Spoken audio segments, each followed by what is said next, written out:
본 방송에서 제공되는 모든 정보는 투자 판단의 참고 자료이며 투자의 최종 책임은 본 방송을 이용하는 본인에게 있습니다. 네, 반갑습니다. 12월 29일 수요일 아침 시황입니다. 굉장히 자연스럽죠? 네. 아침 시황도 이렇게 해볼까요? 이제부터 라이브로. 자, 일단 해외 증시 먼저 살펴보도록 하겠습니다. 다우지수가 0.26% 상승 마감했네요. 나스닥 같은 경우는 마이너스 0.56%. 자, 둘 다 이제 상승 출발하긴 했어요. 근데 느낌이 조금 다르죠? 네, 다우지수는 그래도 아침 시작보다 조금 더 상승해서 마무리된 모습이고요. 나스닥은 하락세로 마무리가 됐습니다. 자, 보통 이런 경우는 경기 상황은 괜찮은데 금리가 조금 부담된다 뭐 등등의 이야기가 나올 때 이런 정도 모습이고요. 또는 기술주가 많이 올라갔다 그래서 거기에 대해서 차익 실현이 나왔을 때 이런 정도의 모습인데, 자, 오늘 어떤 모습 때문에 이렇게 쉬어가는 모습이 나타나는지 한번 살펴보도록 하죠. 자, 지금 뉴스를 좀 살펴보시면은요, 뉴욕 증시와 관련된 내용들을 봐야 되겠죠. 오늘 쉬어가자 차익 매물, 이게 맞는 거네요. 그렇죠? 오미크론에 대한 우려감도 있었고 차익 실현 때문에 혼조세로 마무리되었다. 이걸 한번 볼까요? 한국경제TV에서 나오는 이야기인데 특별한 건 없었다는 이야기죠. 특별한 건 없었고 오미크론의 빠른 확산, 그렇지만 격리 지침을 완화한 것이 투자 심리 개선에 일조를 했다. 뭐 이것 때문에 이건 좋은 소식이었네요. 그죠? 그래서 오미크론 때문에 시장이 떨어져서 뭔가 부담을 줬다 이런 느낌이 아니라 오미크론의 어떤 확산 속도가 굉장히 빠르게 나타나고 있음에도 불구하고 미국 당국이 이제 격리 지침을 완화하였다. 그렇기 때문에 투자 심리가 개선되었다. 자, 격리 기간을 10일에서 5일로 단축했다. 이 부분 중요한 거죠. 이 질병통제센터죠. CDC에서 이번 지침이 코로나 감염자의 전파력 증상이 나타나기 전 2일부터 3일 동안이 가장 강하다는 것을 알아냈다. 자, 그 이후부터는 이제 뭔가 좀 전파력이 약해진다 이런 얘기가 나오는 거죠. 그러니까 5일 정도만 그냥 잘 격리를 시켜도 괜찮구나 라고 얘기가 되고 있는 부분이죠. 격리 기간이 짧아지게 되면 사람들의 활동 기간이 늘어나게 됩니다. 그래서 여기도 나와 있는 부분이죠. 항공업계 자체가 격리 기간이 길어서 인력난이 심해지고 있었다는 이 부분들이 있었는데 격리 기간 단축이 되게 되면서 조금 좋아졌다라는 얘기가 될 수 있는 부분이 되겠습니다. 자, 그 다음에 뉴욕 증시 전문가들은 오미크론에 따른 투자자들의 경제적 타격이 크지 않을 것으로 보고 있다. 이것도 한 가지 좋은 소식이라고 보시면 될 것 같습니다. 그러면 시장 좋은 거 아니에요? 라고 봐야 되는데 문제는 좀 다른 내용이 있었겠죠. 그 확산 등이 뭐 주춤하고 뭐 모습이 좀 있었는데 여기서는 차익 실현에 대한 이야기 따로 없었던 것 같네요. 그죠? 네, 다시 넘어가서 그러면 빠진 이유가 뭐냐 보자 이거죠. 쉬어가자 차익 매물이 나왔다. 공포지수는 내려가서 투자심리는 다 좋아졌네요. 이 빅스 지수가 보통 그 시카고 옵션 거래소의 변동성 지수, 그래서 공포지수를 많이 불리잖아요. 근데 요거는 지수와 반대로 움직입니다. 그래서 요게 내려가면 지수는 올라가고 요게 올라가면 지수는 떨어지고 이런 식인데 특별하게 그런 부분은 없었던 것 같아요. 투자심리는 나쁘지 않다. 이것이 대체적인 평가이다.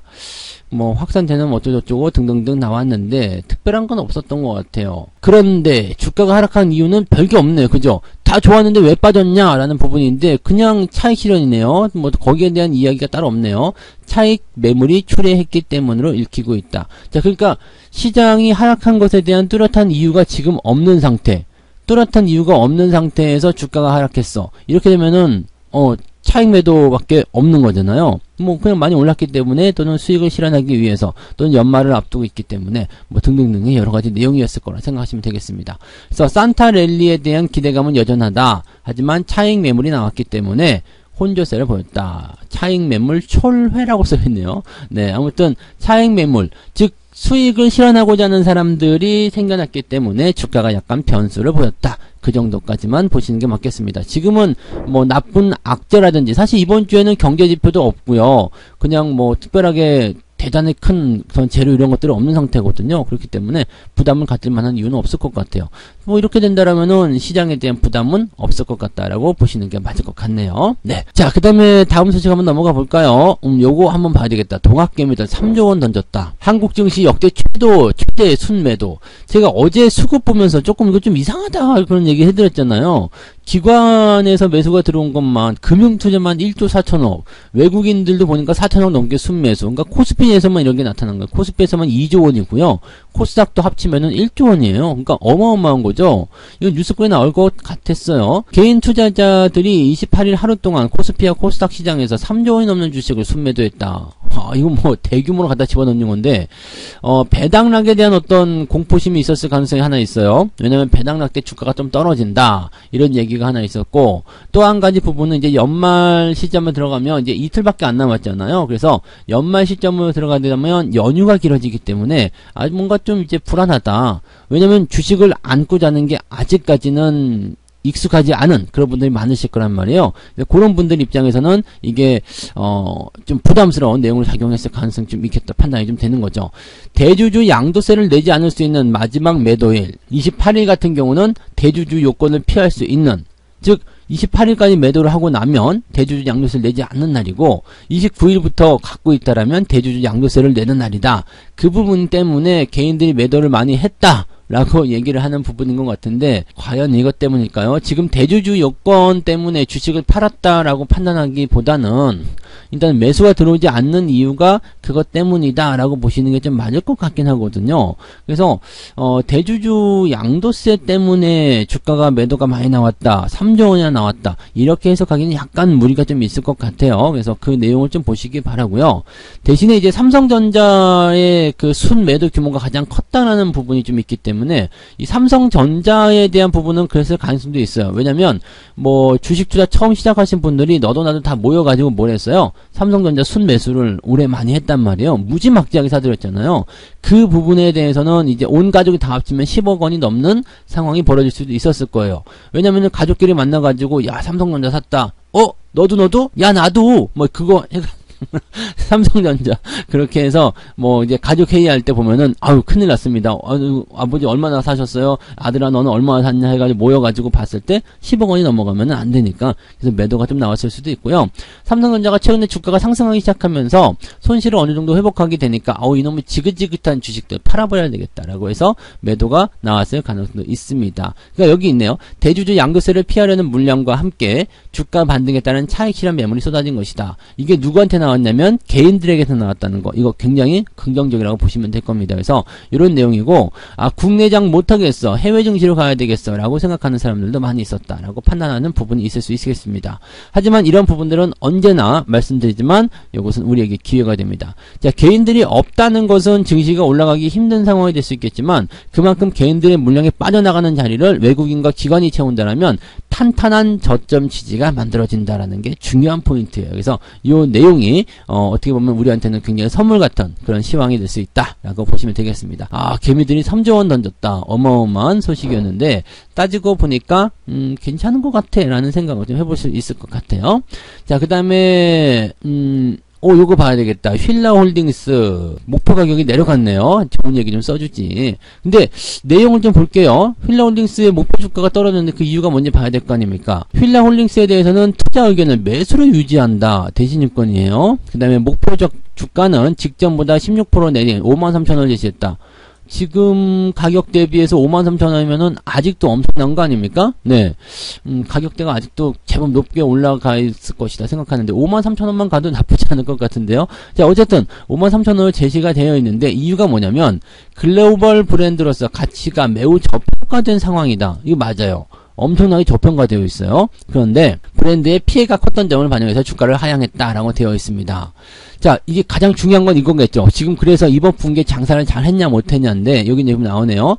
4분기 휠라홀딩스의 매출액은 8,385억 원, 영업이익은 857억 늘었는데, 네, 전년 동기 대비해서 5%, 26% 성장할 것이다. 그죠? 늘어났잖아요.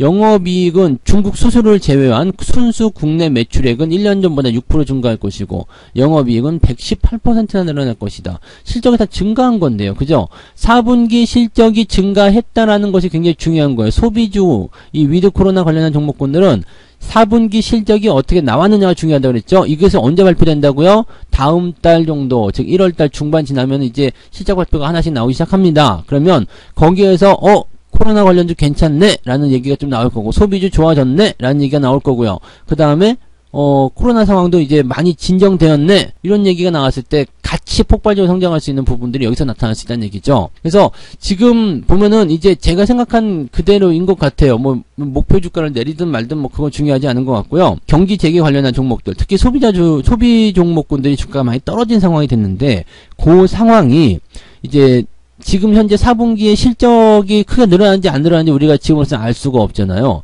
그런데 실적이 늘어나고 있다는 것은 우리가 느낌적인 느낌으로 알 수 있다. 그렇게 보시면 되는 거고, 느낌적인 느낌으로 알 수 있었던 상황 속에서 지금 이렇게 실적이 증가했다는 것이 가시적으로 나타나고 있어요. 그렇게 되면 어떻게 될까요? 그 다음에 코로나 상황도 뭔가 굉장히 좀 부담스러웠죠. 오미크론 때문에 또 다시 뭐 거리두기가 강화되고 막 등등등 얘기가 나오고 막 여러 가지 부분이 있었습니다만은, 그런데 그 부분들을 통해서 뭐가 나오고 있어요? 주가가 저평가가 되고 있다는 얘기예요. 실적은 증가했는데 주가가 떨어지고 있으니까 저평가된 거 당연한 거잖아요. 그렇게 나와버리게 되니까 이것 봐라, 괜찮은데, 이런 식으로 얘기가 나올 수 있다는 얘기죠. 그래서 소비주들은 꼭 큐일라 홀딩스뿐만이 아니에요. 소비주로 넘어가는 그런 종목군들은 다 이런 식으로 해석하시면 거의 적당한 포인트가 나온다라고 보시면 될 것 같습니다. 조금 더 참으셔야 될 것 같긴 합니다만은 점점점 좋아질 거고, 점점점 개선될 때 그 개선 속도가 굉장히 빠르게 나타날 수 있다는 부분을 참고하시면 되겠습니다. 자, 그런 부분이 좀 있었고, 그 다음에 내년도에는 3,600 가겠느냐, 이런 얘기도 나와 있네요. 뭐 생존 전략들이 그렇게 되어 있다라는 부분인데, 이제 뉴스들이 많다. 메타버스, NFT, 새로운 성장 테마에 대해 기대감이 높아졌다. 이거는 지금 좀 지나간 재료 같은데요. 네, 지나간 재료이기 때문에 특별한 부분은 없을 것 같은데, 키워드가 뭐냐 한번 봅시다.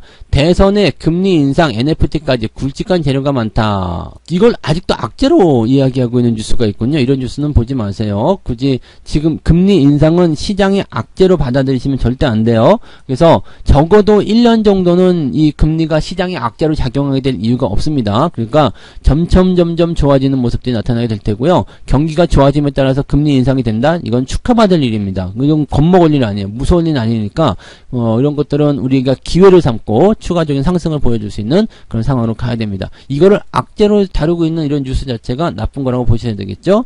일단은 내년도가 됐을 경우에 저는 이제 상반기로 보고 있지만 이 코로나에 대한 부분들이 많이 개선될 것이다, 좋아질 것이다 라는 부분들, 그 다음에 지방선거도 있고 대선도 있고, 그 다음에 금리 인상과 관련된 부분들, 이 모든 것이 지금 보면 저는 다 호재라고 생각돼요. 그 다음에 지금 전체적으로 국내 증시가 저평가되어 있는 상태에서 세계 경기가 좋아지기 시작한다면 가장 많이 떨어진 국가 쪽으로 일단 투자금이 모여지게 되어 있거든요. 그게 어디냐? 바로 우리나라고, 우리나라 기업들이 저평가되어 있다는 부분들을 다 알고 있다는 이야기죠. 그렇기 때문에 충분히 떨어진 상태에서 받아갖고 올리는 그런 형태가 나타날 것이다.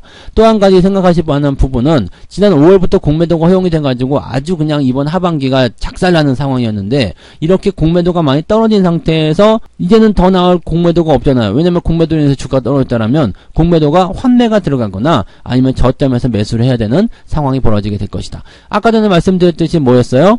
개인들이 매도를 많이 털고 나가는 시점에서 이런 것들이 전부 다 긍정적인 상황으로 적용될 수가 있다 보시면 되겠죠. 자, 지금 내년도 밴드를 한번 봅시다. 2022년도에는 2800에서 3450, 2800에서 3400, 2850에서 3300이라고 얘기하는데, 그러면 새해에는 상황이 3300, 전고점 넘지 못한다는 이야기가 되는 겁니까? 이건 부정적으로 보는 내용이 되겠네요. 네.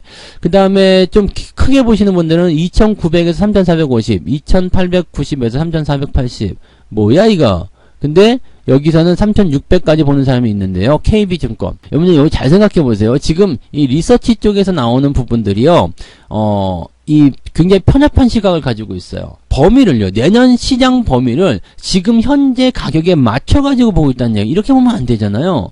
네, 내년도에는 어떤 상황이 벌어질 것인가. 그래서 그럼 내년도에 계속 이 범위 안에서 찌끌찌끌 움직인단 말이야? 이거는 말이 안 되죠. 내려가든 올라가든 둘 중에 하나가 나와야지 되는데, 지금 그냥 이 범위 안에서 계속 박스만 1년 동안 내내 박스만 하겠다. 이거는 우리가 그렇게 생각하시면 안 됩니다. 그래서 지금까지 여러분들이 보셨던 부분을 본다면 증시 전망이 좋아지고 뭐가 다 좋아지고, 뭐 보수적으로 보고 이제 생각하는 건 좋아요. 왜냐면 이렇게 보수 얘기했다가 올라갔을 때는 욕을 먹지 않거든요. 그렇기 때문에 이렇게 보는 것은 좋지만, 실질적으로 이제 시장에 대한 전망, 지금 얘기들은 다 좋게 나오고 있단 말이에요. 다 좋다, 다 좋다. 그냥 반도체, IT 이거 다 끼어 들어가 있죠. 반도체, IT 다 끼어 들어가 있잖아요. 다 끼어 들어가 있는데 얘네들은 대형주란 말이에요. 대형주가 올라갈 땐 어떻게 돼요? 주가는 당연히 올라갈 수밖에 없는 상황이 있거든요. 변수는 전부 다 뭐로 되어 있어요? 금리 인상, 인플레이션, 금리 인상, 인플레이션. 네. 보나마나한 뉴스였겠네요. 그죠? 아직 여기서부터가 문제였네. 그죠? 금리가 더 문제고 세계 최대 악재다. 이거 볼 필요 없는 뉴스긴 한데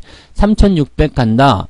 이거보다 더 많이 갈 거라고 저는 생각하고 있습니다. 뭐 그거보다 더 많이 안 갈 수도 있겠지만은 일단은 2,700이든 2,800이든 저점권에 대한 이 박스 형태가 1년 동안 유지될 가능성은 거의 없습니다. 그래서 추가 상승에 대한 가능성은 당연히 나올 것이고요. 뭐 연초에 좀 빠르게 움직이는 모습이 좀 나타나지 않을까라고 생각이 됩니다. 일단은 코로나 상황이 어떻게 진정되느냐, 그게 중요한 부분이 좀 될 것 같죠? 뭐 그 정도 보시면 되겠습니다. 오늘 뭐 시장의 뉴스가, 오늘은 가장 중요한 건 배당락이에요. 이게 배당락이기 때문에 이 배당락에 대한 기사는 없을까요? 어제 거 정도에 나와 있으려나요? 배당락이 나오게 되면 일단은 주가가 좀 떨어질 수 있다라는 얘기가 좀 있거든요. 그래서 여기 지금 3조원 매도했다는 얘기가 어제 있었고, 여기 있네요.